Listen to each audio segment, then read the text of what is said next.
Well, for instance, I cannot say much of what I'm doing, but right now, for instance, we are like working on different scenarios, trying to understand how long we have to be like this, 1 week, 1 month, 2 months, what we have to do to stop the outbreak, to actually flatten that curve, like that famous curve.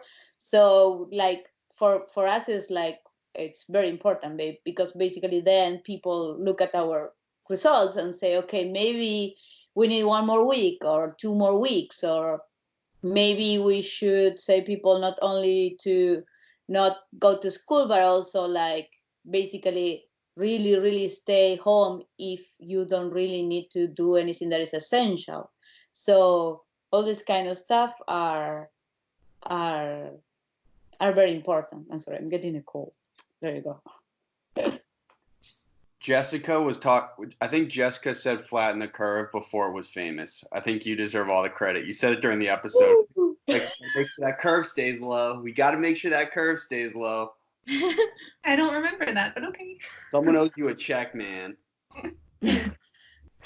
So right now, in terms of the curve itself, are we like on the exponential climb? Is it just kind of starting based on your model? Yeah, and we're still in the very initial stages of the epidemic, at least I would say.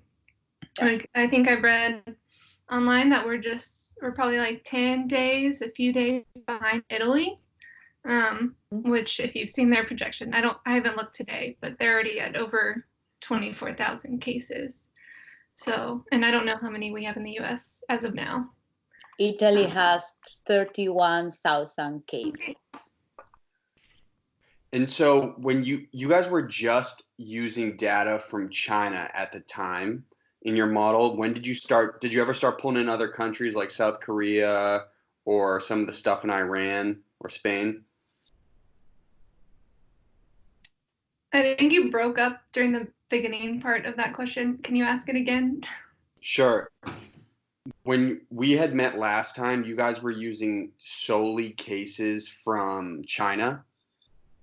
At what did you guys end up using some of the data you got from Spain and Iran and Italy at a certain point? No, our model is still calibrated in China, but what we observe in another country serves as a validation of our model, basically. So if our model that we set up in mid-January, you let it run, and then you don't focus on China, but you go and measure in other places by this time how many cases you observe, and you check if your model is basically kind of matching that, right?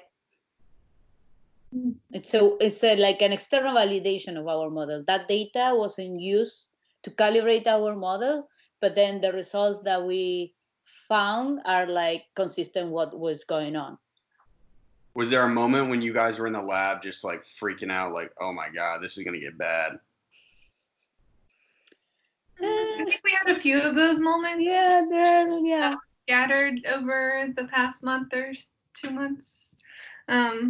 I think we were convinced that it was not going to be this big, that actually something will happen. Something good would happen. Yeah.